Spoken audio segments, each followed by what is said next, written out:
Hello there, ladies and gentlemen. It has been a while, and it is time to bring it back. It is the Wrestling Multiverse YouTube channel, random wrestling pay-per-view / weekly show review.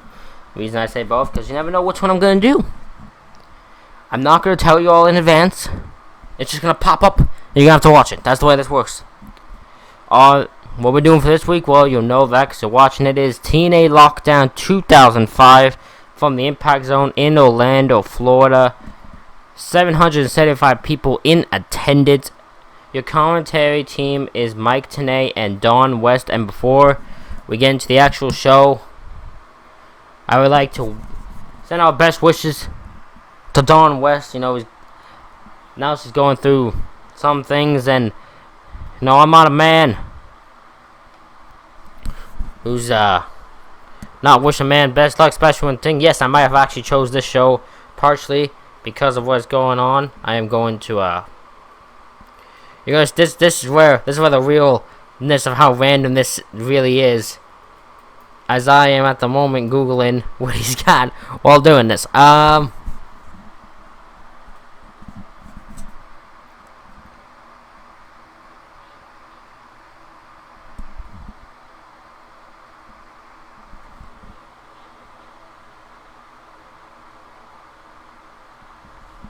These guys lymphoma, I think is how you say it, and I think it's brain. So yeah, we want to send our best wishes to him. There is a GoFundMe thing that will be in the description below, where you can donate your money in there if you would like to help Don West fight this cause. Wish you the best, Don West. Wish you the best. But we open the show with this bizarre opening package with nursery rhymes and a woman's voice talking about the lockdown cage and how dangerous it is. And we will find out how dangerous it is just in this opening matchup, which I will get to in a second. But my God, this opening package is so bizarre. I don't know why they make every lockdown just the most bizarrest thing you've ever seen. We find out that Kevin Nash is now clear for a lethal lockdown match later tonight, and Dusty Rhodes, I think he's commissioner or acting advisor or some weird role he has here, will have to find a replacement for the show. We'll find a replacement for the lethal lockdown match.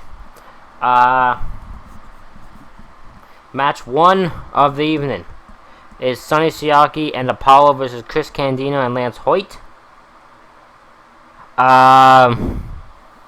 Candido and Siaki start, but not long into it, Siaki hits a dropkick and landed on Candido's leg and broke it. Candido will leave his match, and this would be his final match / final pay-per-view or live appearance ever.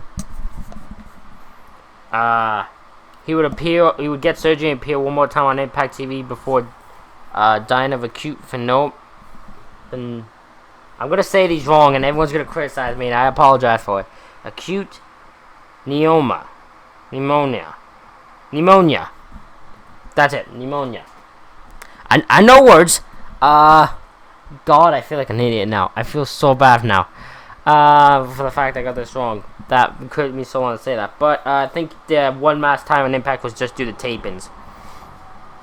But this just leaves Hoyt versus Siaki and Apollo. And for a match that's pretty much called on the fly, they do really well with it for the short time they have. Like, Hoyt and Apollo trade blows. Lance Hoyt is over with Impact fans. My God, I did not know how over this man was. It's actually somewhat insane to me. How over Lance Hoyt is. Because it seems like at this point, now this is nothing compared to Lance Archer now, but at this point, Lance Hoyt was kind of mad. Like, there's no real, unless I'm missing something. It's maybe because I didn't watch weekly TV up to this point. He just isn't. Like, he's just there. Like, he's got talent. Like, he hits a middle rope moonsault for a 2 count now. But it's just, he doesn't really. There's something about his character that, like, intrigues me, unlike now. Follow-away slam to Siaki into the ropes from Hoyt. Hoyt dives Siaki onto the cage. Uh, Siaki hits Hoyt with a German suplex off the top rope, and Hoyt goes all the way over. That is incredibly athletic for him to be able to do that. So I'm really glad he's able to. It just shows how athletic he is. So the fact he was able to do that. Super kick from Apollo to Hoyt gets a close 2 count, but Siaki ends up winning the match with a big splash off the top rope. I give the match 5 out of 10. You know, it's not the best match you'll ever see. Not the worst match you'll ever see. Obviously, they're calling on the fly here because Candido got taken out, so you can kind of see why they are doing that. You can understand why this is kind of clunky. The Naturals come out after the match and blame Hoyt for the loss. They attack Hoyt and hit him with the natural disaster to take him out, to lay him out. And yeah, you know, I guess I don't remember. Again, this is just because I didn't watch weekly TV before and after this. I just watched this show because I kind of decided at random. So I don't know if these guys rivaled after this, or is this kind of just was this just always supposed to happen anyway? So, or I don't know. I don't know if this is called on the fly or not. Dusty Rhodes is backstage to pick the first 2 members of the Team Page versus Team Jeff Jarrett Lethal Lockdown match. The first for Team Jarrett is Jeff Jarrett himself. The first for Team Page is Sean Waltman. We then go into match 2 as Dustin Rhodes takes on Team Canada's Bobby Roode in a Prince of Darkness death match. What it really is a 2 out of 3 falls match with a if it gets to a 3rd fall, you gotta put a blindfold on. I don't know why this is called the death match because there's nothing death about it. Just saying. Yeah, so it's pretty much 2 out of 3 falls. Dustin hits a bionic elbow, but Roode gets a first fall really quickly with a roll up and his feet on the ropes. So that's first fall goes to Roode. Dustin hits Roode with a low blow. Dustin also hits a superplex on Roode during the 2nd fall. Dustin flings Roode into the cage. Dustin hits a scoop slam for the 2 count. Dustin then also hits Roode with another low blow. Roode blocks a bulldog attempt to get back in control for a bit. Scott D'Amore starts yelling at the commentators. And Mike Tenay reminds him that you gotta get 2 falls. So you gotta get 2 falls, D'Amore. You gotta get 2 falls. Roode hits a middle rope knee drop for a 2 count. Dustin hits Roode with an electric chair drop. Dustin sends Roode into the cage.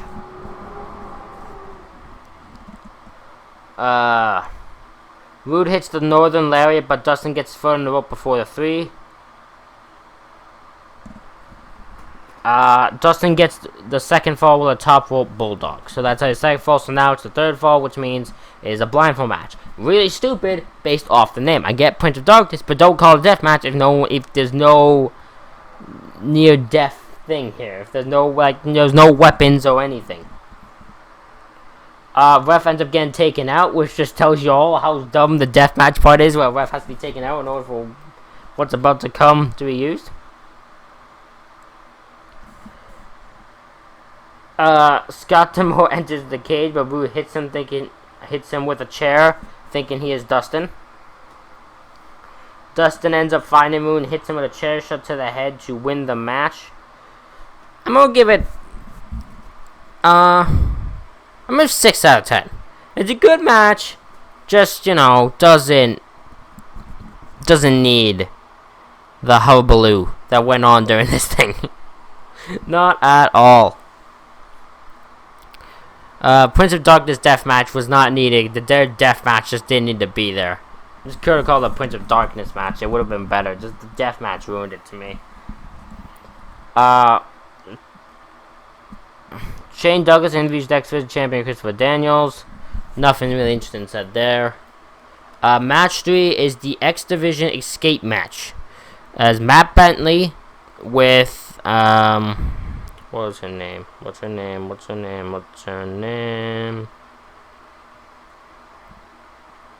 Trinity. Matt Bentley with Trinity in his corner, takes on versus Sanjay Dutt versus Chris Sabin versus Shocker.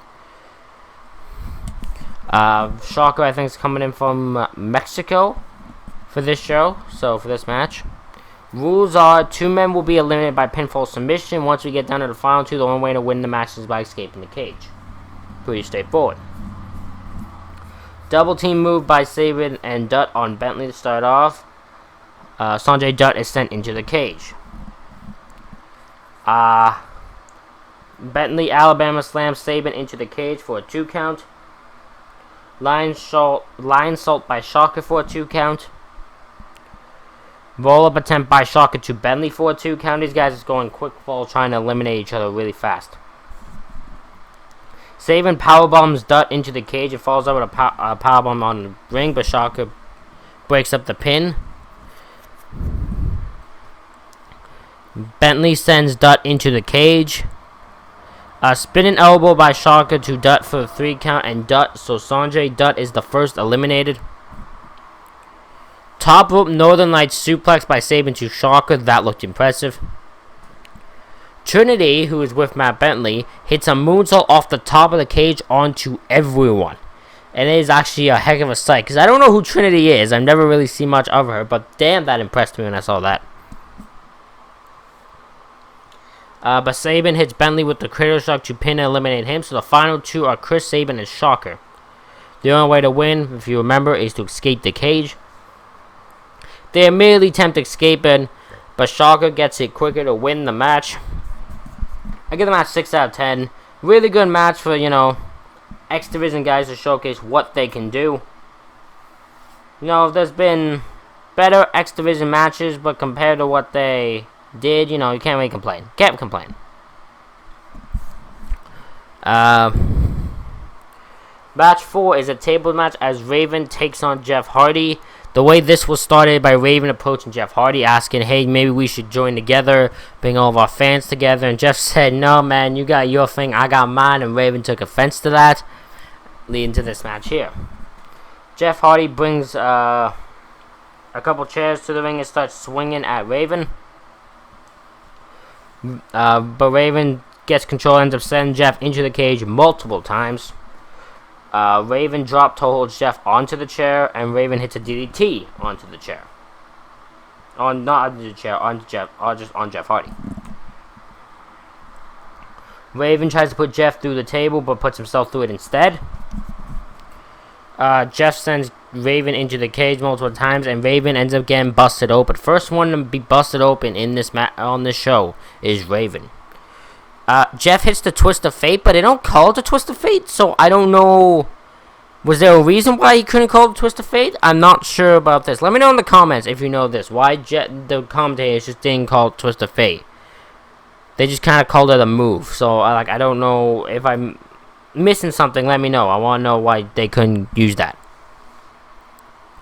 But Jeff goes up to the top of the cage and goes for a Swanton bomb, but Raven moves and Jeff crashes through the table. Raven says Jeff face first into the chair. Jeff ends up drop toe holding Raven onto the chair. Kind of revenge for the earlier thing. Raven tries to escape or escape somehow, but Jeff crotches Raven onto the cage door.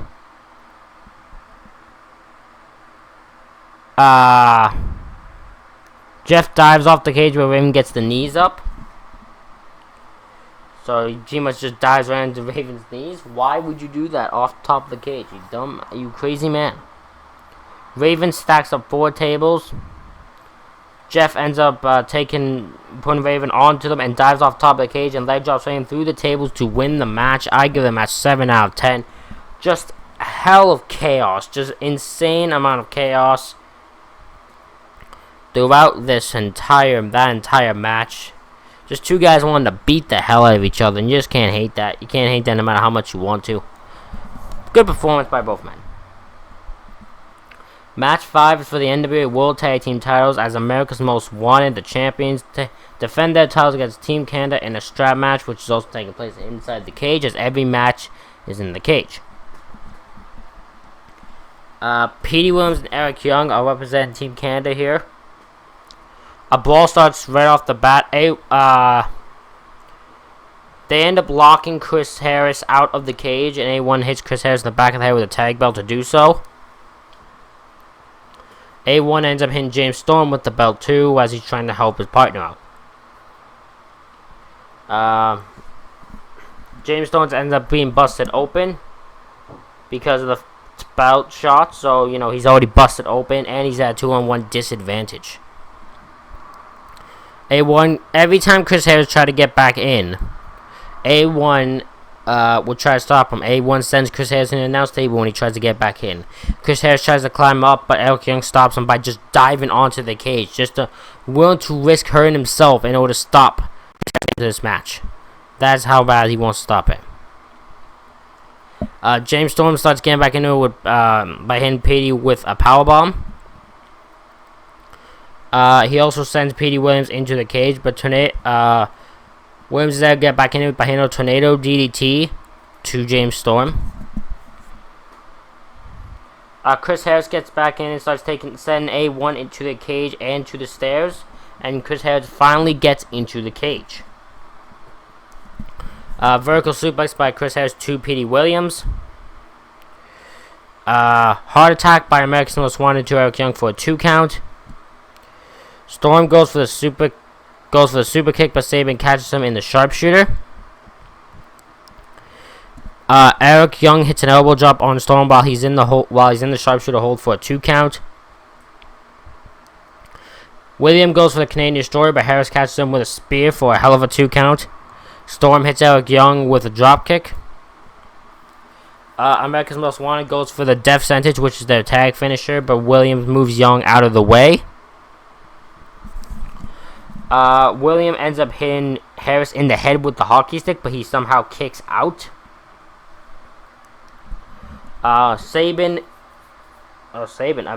Williams gets powder. William gets powdered by A1, but Storm kicks it into his face. Young goes to check on Williams, but Williams low blows him and hits the Canadian Destroyer on him.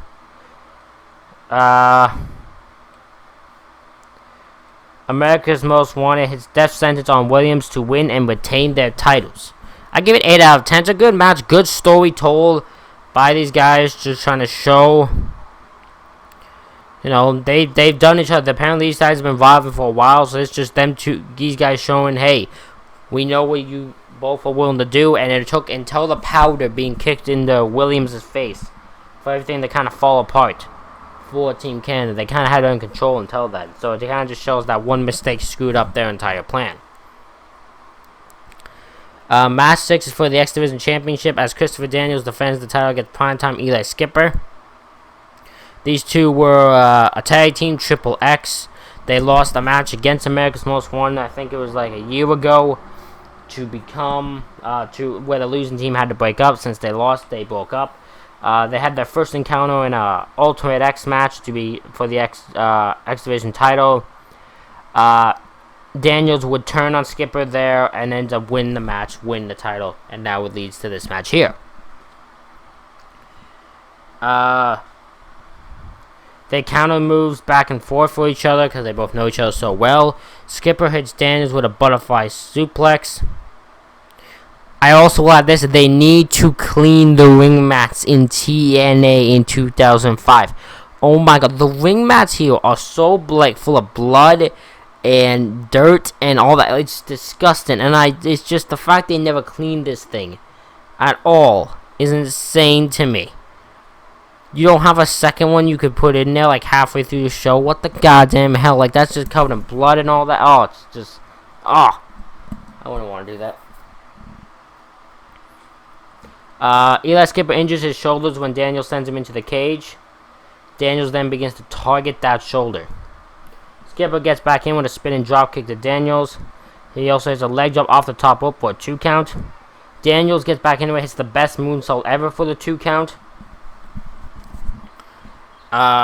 Skipper crushes Daniels on top of the cage.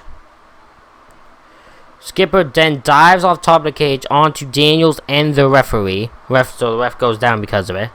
Daniels ends up pinning Daniel, but he kicks out too. Eli Skipper goes for his finisher, but his shoulder gives out, allowing Daniels to hit the Angel's wing to win the match and maintain the X Division title. I give it 7 out of 10. Good X Division title match. Good story told of two guys who know each other so well because of their friendship, because of all that, and are able to show what they can do against each other. Unfortunately, Skipper, he never really got a title shot, never got a title run. But, you know, he looked good in every pretty much chance he got here. Really good match. Dusty Rhodes announced the next person to enter the Lethal Lockdown match will be Kip James, following Jeff Jarrett. However, you don't know that if you're watching DVD because they censor it. Because I guess there was some copyright issue with the name that made them unable to use the name. But, I mean, you know now, it's Kip James / Billy Gunn. Match 7 is the Lethal Lockdown match as Team Jarrett, so the NWA World Heavyweight Champion Jeff Jarrett, Monty Brown, and the Alpha Male Marty Brown, and Kip James takes on Team Page, which is DDP, Sean Waltman, and a mystery person who will be replacing Kevin Nash. Waltman and Jeff Jarrett brawl before they even get in the ring. They pretty much brawl for like 3 out of the 5 minutes they're supposed to be waiting for the next person comes out. Jarrett hits Waltman with a tray. Waltman ends up hitting Jeff Jarrett with a cowbell. When Waltman goes for the Bronco Buster, but Jarrett moves out of the way, and at that moment, Kip James enters next. Waltman tries to fight off Jarrett and James, but pretty much no use. Jarrett hits Waltman with a trash can lid. DDP then enters next. DDP enters the ring swinging a kendo stick. Page also hits a double lariat to James and Jarrett. DDP goes for the cutter, but James hits a low blow. The Alpha Male Marty Brown enters next. Team Jarrett dismantle DDP and Waltman weapons. Just beat the living hell out of them. BG James of the 3 Alive crew enters next to official, aka Road Dogg. For those who don't know who BG James is. BG James enters... the 3 Alive crew enters next to officially begin Lethal Lockdown. He's the one replacing Kevin Nash. BG takes out Jarrett and a cameraman with a trash can lid. BG goes on a rampage hitting everyone with a trash can. Even the referee. He just hits the referee for no reason. Waltman hits the Bronco Buster on Jarrett and Marty Brown. Marty Brown ends up pouncing Waltman and BJ. DDP hits the cut on Jarrett, but Kip James breaks it up. Brown also pounces DDP and BJ. BJ taking 2 of them. But Sean Waltman ends up rolling up Marty Brown to win the match for his team. I give it 7 out of 10. Nothing big. Really good little lockdown match, but nothing big happened here. Actually, now that I look at it now, I'm going to give it 6 out of 10. Really good match, but, you know, could have been more. Could have been done. A better lethal lockdown match for that time. Just saying. We then go into our main event is AJ Styles taking on Abyss in a number contenders match. The winner will go into the next pay-per-view, I think Hard Justice, and take on Jeff Jarrett for the NWA World Heavyweight Championship. AJ dives onto Abyss through the door to start the match. Abyss tries to Irish whip Styles into Gara, but Styles slides under it. Styles hits Abyss with a Hurricane off the guardrail. Abyss dives over people and hits Abyss with a forearm. They start brawling through the crowd and Abyss throws AJ Styles into a fence. Abyss then, this is brutal, Abyss then sends the cage door into AJ's face. Like, he grabs the door and the bottom of the door, as hard as he can, swings it, and the bottom of the thing just hits AJ straight in the face, and he takes a brutal bump. He does that second time also, which ends up busting AJ open, so AJ is bleeding through most of this match. They finally enter the cage. Abyss wraps a chain around AJ Styles' neck. Abyss sends AJ into the turnbuckle and the cage. AJ Styles reverses a press slam into a DDT onto the chain.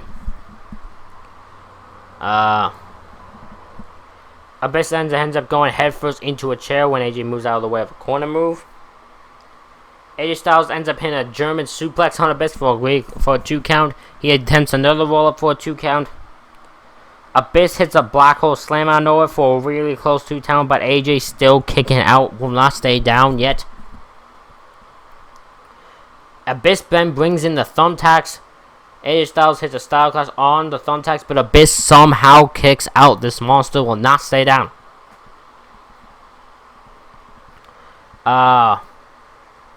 Abyss begins climbing the cage, but Abyss throws the ref into the cage to stop AJ and crotch him and kind of stop him in his tracks. Abyss then wraps the chain around AJ's neck and begins hanging him off the cage with the chain around his neck. That is brutal and a scary ass bump and a scary thing just to do in general, because the risk you're doing is insane. But AJ ends up fighting that and hits a powerbomb off the top rope onto Abyss, onto the thumbtacks to win the match. I give the match 9 out of 10. What a match. What a brutal ass match. And they make Abyss look like the most brutal monster you can find. A guy who just will not stay down.